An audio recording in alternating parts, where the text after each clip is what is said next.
Itu cara berpikir. Jadi yang nggak membatalkan wudhu itu yang mahram. Mahram itu siapa? Orang yang haram di nikah. Nah berhubung istri itu boleh dinikah, berarti status fikihnya ajnabiyah, orang lain. Paham ya? Soal oleh dijima itu karena ada akad tadi, akad nikah tadi. Makanya dawuh Kanjeng Nabi fa innakum akhadtumuhunna bi amanatillah wastahlaltum furujahunna bi kalimatillah. Jadi halalnya dijima itu karena akad nikah. Tapi statusnya dia tetap ajnabi ya, orang lain. Buktinya orang lain lagi nak mati, idahnya selesai, ya oleh rabi meneh.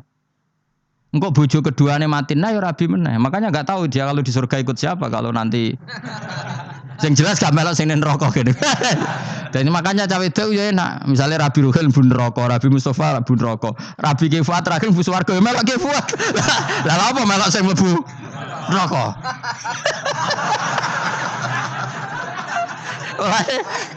Wong wedok iso oportunis sapa? Takoki pangeran, ki bojone sapa? Sing nang swarga sinten Gusti? Lha kok Fuad nggih niku mawon. Demo itu ya ana enake kok karek milih kok siapa. Engko nek swargane beda kelas yo milih sing dhuwur. Ya dadi wong wedok yo ana enake. Nah, tapi kita sebagai wong alim iku nek ditakoki, Gus kalau saya haji gimana? Bojom cekeli wae. Pas tawaf iku intikal madzhab. Jadi kita ini unik. Fatwa intikal madzhab khusus tawaf. Ngono intikal khusus iku ya nama wong Indonesia ora. Makanya alhamdulillah kita ini ditunggoni wong alim-alim. Sampai intikal madzhab saja kita punya referensinya. Terus ada lagi madzhab Syafi'i yang agak ringan. Begini, aula mastumun nisa itu kan khitab pada subjek gitu. Saya ulang lagi ya. Ada yang mengatakan aula mastumun nisa khitab pada subjek, pada pelaku. Allah tidak membicarakan objek. Itu kan urutannya ayat kan gini, wahai orang-orang yang beriman jika kamu pelaku. Ya, jika kamu dari kamar mandi atau nguyuh ngising, maka wudu kamu batal. Oke, berarti kamu pelaku kan? Pelaku nguyuh dan pelaku ngising. Atau kamu memegang perempuan. Allah kan hanya cerita kamu, maka yang batal ya pemegangnya, bukan yang dipegang. Misalnya gini saya bilang kamu, "Ken kowe aja ngambung cawe wedok ayu." Ketika Ruhin ngambung sing dosa sing ngambung apa sing diambung? Sing ngambung. Di mana-mana pelaku itu yang kena hukum. Sing diambung kan gak dosa, musibah kan? Wong diambung Ruhin ku isin lho. Nah kan gak mungkin aku muni ngene. Misalnya saya jadi polisi Aceh, polisi syariat, kan gak bisa mentakzir perempuannya tadi. Ono wong ayu ning bis, Ruhin gak kuat terus diambung. Ini yang ditakzir, andaikan kamu polisi syariat, yang ditakzir yang ngambung apa yang diambung? Sing ngambung. Meskipun Ruhin iso berdalih salam ayu. Jajal kowe elek. Di mana-mana hukum itu hanya kena pelaku. Sehingga ada ulama yang berpendapat yang batal itu yang memegang, bukan yang dipegang. Sehingga dalam konteks kamu tawaf, kok disentuh perempuan, berarti yang menyentuh batal, kamu tidak. Atau kamu menyentuh perempuan, kamunya batal, yang disentuh. Maka ada ulama mengatakan aula mastumun nisa wa hadzal khitab muwajjahun lil lamis, yang memegang, bukan yang dipegang. Karena tren hukum kan pasti yang kena hukum itu yang pelakunya, bukan objek. Paham ya? Tapi kita sudah kadung Syafi'i, objeknya dibatalkan, subjeknya dibatalkan. Karena ya pikiran Imam Syafi'i ingin wong dabung Ruhin, iku regane jatuh gak? Kira-kira masalah cocok ra cocok tetap jatuh. Artinya objek itu tetap kena efek, apa? Wis cocok ra cocok kan kenapa? Wis ngene misalnya gini. Ruhin wong hipersek, wong wis pokoke hiper. Terus dicekel wong Turki, ayu. Kira-kira dia dikrosno ta ora? Senajan objek. Jawab. Lho, angen-angen kowe ojo mikir ngono. Misale ya. Ruhin, Mustafa lah, khusuk lah. Kowe terus digandang wong wedok Turki ayu. Krasa gerjel ta ora? Kowe objek lah. Krasa.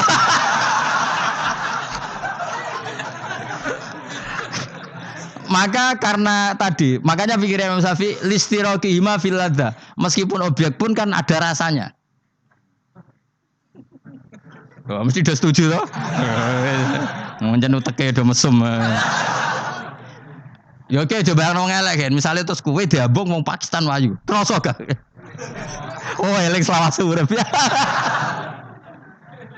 Nah, karena objek ini juga merasakan, maka dibatal pisan Mbak Imam. Nah ngono wudumu ya batal pisan. Kena apa? Lah kok ya kroso kira-kira gitu, Pak. Madzhab siapa? Syafi'i. Jadi nah tapi tadi ya saya ulang lagi khusus di tawaf itu rata-rata guru-guru kita. Saya pernah tanya Mbah Mun, pernah guru-guru kita semuanya fatwa khusus bab tawaf karena tidak mungkin terlepas dari bersinggungan sama apa? Perempuan, maka rata-rata disuruh intikal apa? Madzhab. Tapi setelah itu kembali lagi ke madzhab apa? Syafi'i. Jadi itu. Jadi maturnya mbek pangeran Gusti intikal semen.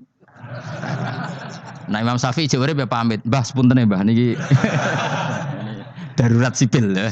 Darurat sipil. Ini sementara saya tinggalkan madzhab napa? Jenengan. Karena memang enggak mungkin, enggak tersentuh. Wis sing paling soleh sekalipun. Pemenang sing kiai kaya kula, kadang-kadang wedok ku luwih nyaman awur kiai.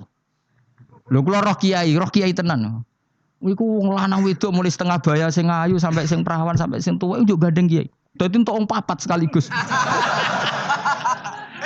Ya apa?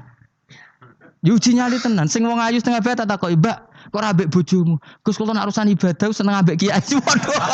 Wah matene wong tenan. Mane dadi kiai ya abot, Mus.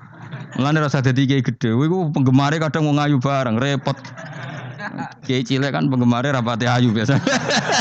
Cobane gedhe. Tapi nek level ya piye meneh level wayahe. Serepot. Pangeran kersane. Wis ben ngono. Kabeh kersane pangeran. Saya ulang lagi ya. Kena ben dadi wali syarat nyifati Allah sing permanen. Ketika Allah mensifati dirinya al-hadi zat yang memberi petunjuk, maka sifat ini lazimah abadi ila yaumil. Maka apapun rusak dunia iki tetap akan ada orang baik ila yaumil. Bukan karena orang ini hebat, bukan. Wong zaman rusak kok tetap bukan. Karena Allah yang al-hadi. Sing hebat berarti Allah bukan kita. Coba kita hidup di zaman akhir. Wong wedok do katokan cekak. Fitnah kayak apa? Kayak apa fitnah kita di zaman akhir? Perkara apa dadi fitnah? Jagone ra dadi menteri geger. Nak jenenge dunya. Jadi jenenge dunya, tapi tetep do saleh. Wong ibadah tambah akeh kaji lo antri. Dal kaji 36 juta. Indonesia ku antri-antri puluhan tahun. Saking hobinya ibadah. Orang kembali lho ndak antri. Udah lagi wong udo. Ke Ka'bah lho watu kotak. Antri. Oh, mulane banggalah jadi warga Indonesia. Bali lho wong Bali ora akeh wong udo. Wong ngomoro Bali antri to ora? Ora setiap saat iso ning Bali kowe. Ape ro Ka'bah kotak. Antri. Berarti antusiasme wong ning Ka'bah ning Bali dhuwur ndi? Dhuwur Ka'bah. Berarti Indonesia antusias ning ibadah mbek wisata dhuwur ndi? Keren kan wong Indonesia. Kowe raine ngene-ngene lah. Yo moro Bali ora antri, gak menarik, cek menarik. Wes ngono ora watu kotak iku paham ra paham yo nangis. Lho aku ketemu awam wong Gunung Kidul budi wae wong desa. Ya wong Gunung Kidul tenan bojol kula kaji. Iku rumangsaku nyeblaki Ka'bah iku wiridan to muni ngene iki Fat. Ini kisah nyata. Ba Ka'bah mulai cilik aku madhep kuwi lagi ketemu iki. Rumangsaku wiridan. Bah Ka'bah tuh. Mulai cilik aku sholat tuh madhep kowe lagi ketemu iki. Batin ki wiridan opo. Iku mesti dikenang mbek Ka'bah. Jadi lagi ngalami mulane aku iku seneng mbek Gunung Kidul karena termasuk wiridan terbaik menurut saya. Bah Ka'bah jadi mulai dulu saya sholat tuh menghadap kamu kok baru ketemu ini. Jadi itu kuwabluk. Akhirnya sing bingung sebagai wong alim Ka'bah iku mulatoh bitib Ka'bah iku dikloyoi minyak. Lagi bayar dam ora dul dong ini malah. Kowe sing kenaan kangen kene sing kepikiran fikih. Mergo ora oleh kena minyak. Mulan dadi kiai wabot. Aku sing beberapa Gusti khusus niki pokoke bebas no Gusti. Lah nak tak wajib no bayar dam mesti kecewa kan? Oh kecewa yakin. Nyekel Ka'bah ora oleh iki ajaran apa malah repot ya. Semeneng ae. Pokoknya ngene iki Fat, atok ngerayu pangeran, yakin timbang ngerayu manusa atok ngerayu pangeran. Kula donga ya Allah maklumi kiai kamu ini, maklumi ulama engkau ini ya Allah untuk tidak fatwa secara jelas. Karena saya hidup di zaman yang tidak jelas.